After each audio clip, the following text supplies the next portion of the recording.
49 yards.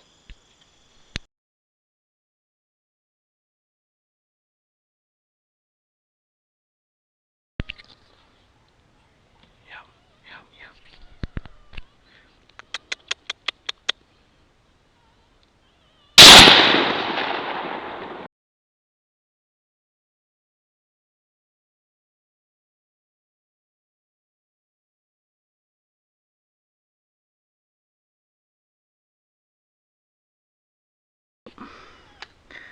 He's down. Oh yeah.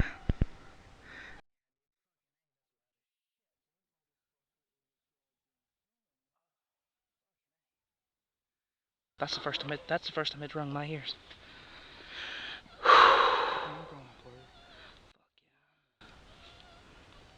I love it when shit goes together. Dude, like a platinum gray, that's another thing.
We live?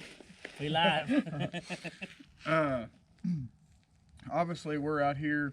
This is actually, I talk about it in my other videos about the rabbit pens that we get to come out here and hunt.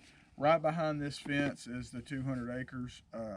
There's one fence that's hot wired, and then it's just wide enough where you can drive a truck all the way around the perimeter. Then there's another fence in the middle that's hot wire also, and then it's got this rabbit fencing in here where nothing can get in. But these fox somehow have been getting in this pen. He's covered up the holes in the gate to where because you had to wrap your hand the chain through there to lock it up. So we thought maybe they were getting in there.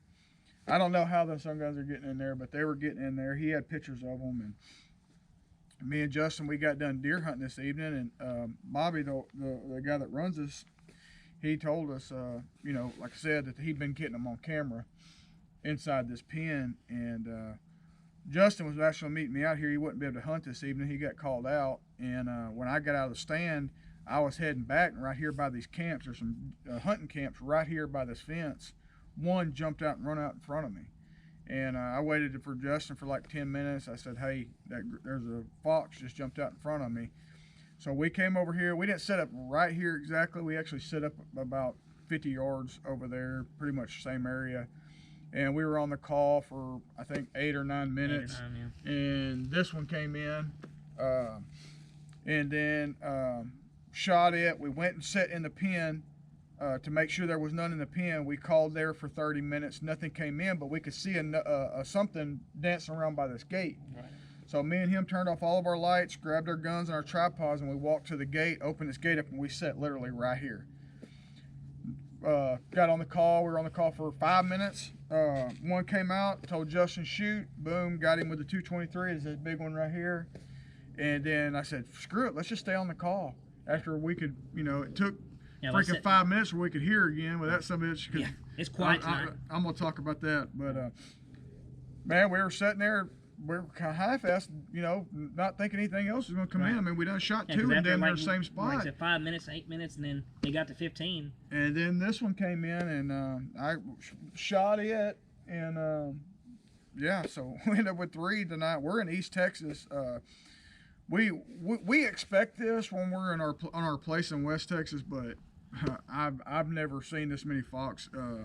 We're really Southeast Texas, really. Right. We're not Deep East Texas. Deep East Texas, but we just don't see a lot of fox. But so anyway, I wanted to talk about, so just by chance, I got a 17. My grandpa ended up giving me this 17. It's a Savage model 93 R17. It's got the thumb hole stock, the heavy barrel. I mounted my 2x16 Wraith. I had the mini.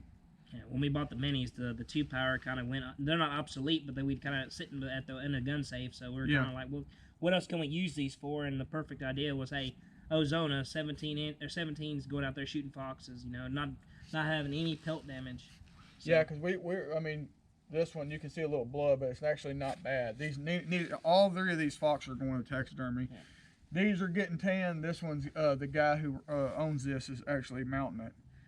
But we wanted something that was fur friendly, and we got these 17s, and mine I'm shooting a Hornady 20 grain XTP. This gun loves them. 100 yards. I'm shooting 1/2-inch groups, 1-inch groups. Justin has a 93 R17, but he's just got the base model. It's just a synthetic stock with a pencil barrel. But it's shooting 1-inch groups. He's shooting the Hornady 17 grain, the ballistic tips. My gun loves those just as real good. Yeah, and I mean, I shot. Between 50 and 80 yards, we shot all 3 of these, and I mean, they were dead pretty quick. Yeah. 17 is awesome because it's freaking quiet. There's no recoil. Yeah. The bullets are cheap. I mean, it doesn't take up a lot of room. I mean, it's nice. It's definitely is going to be my go-to gun now. I mean, it's just that good, that nice. And a lot of times at night, we're not killing a lot of coyotes at night. We're killing a lot of fox and bobcats and things like that, which is perfect for the 17. He'll have the 223, or I'll bring my 22 250. We'll alternate it. Yeah. But this 17 is freaking awesome for fox. I mean, it is like made for fox, in my opinion. If we know we're going for just strictly fox, if we know that there's fox, that's the reason I brought it, because he had fox out here. I brought it because, I mean, it's 223 is mainly for backup or just for like 100 plus, I mean, he shot this one with a 223. We'll spare y'all the other side. It's pretty bad. Yeah. But 223 is just not the way to go. 22 250 same way. 17, if you're shooting fox, hands down. Because these fox, they'll work the call. You're not going to have to shoot them out there at 300 yards like a coyote, a smart coyote. They're coming to the call. So if you're shooting a lot of fox or bobcat, get you a 17. Ammo's cheap. You can find it. We're able to find it now. Yeah. Another thing I want to talk about is we like having sound because we post these videos, and it just paints a better picture to me when you have sound. Well, these scopes don't have sound. The Mini does. Mini's got built-in sound. Well, I found these little deals on Amazon. Me and Justin bought one. It's called a Wreckjoy. And I just put some Velcro on it and stuck it on the side of my scope, and I turn it on, and I just let it play the whole entire time because it holds a lot of sound memory. And what's nice about it is when Justin goes to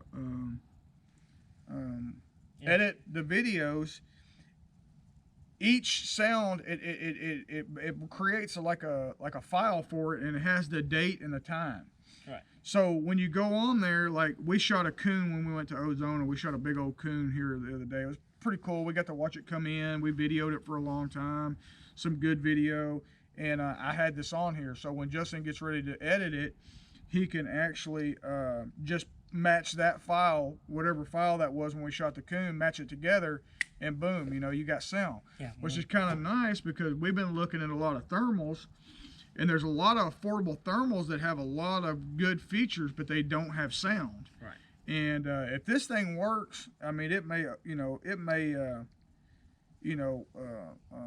open the door or make us more willing to spend the money on something that doesn't have. Yeah, more open-minded about different thermals on the market out there. Just, you know, right now we're like, you know, we only want this thermal, or we're only looking at this scope because it's got sound. Right. And if this little thing works, man, you know, you buy a $2,500 or $3,000 thermal with, I mean, they make the varmint, AGM varmint, has laser rangefinder, has everything but sound. Yeah. And so that kind of turned me off on it.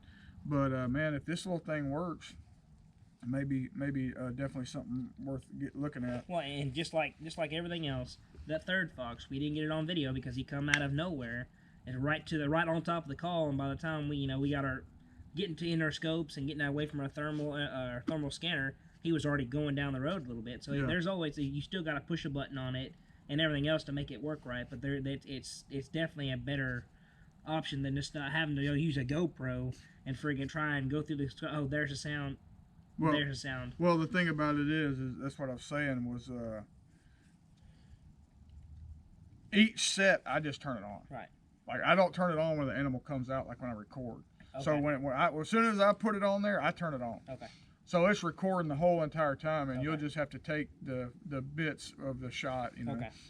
So I mean, we're playing with it. We're gonna give a review on this though. This will be Wreck Joy Sound Review Part 1, I guess. Yeah. Because we really haven't used it yet. We got a lot of videos we got to do. We just been deer hunting and a lot of other stuff going on. We haven't been able to make no videos. We got some 22s we want to talk about that we'll talk about.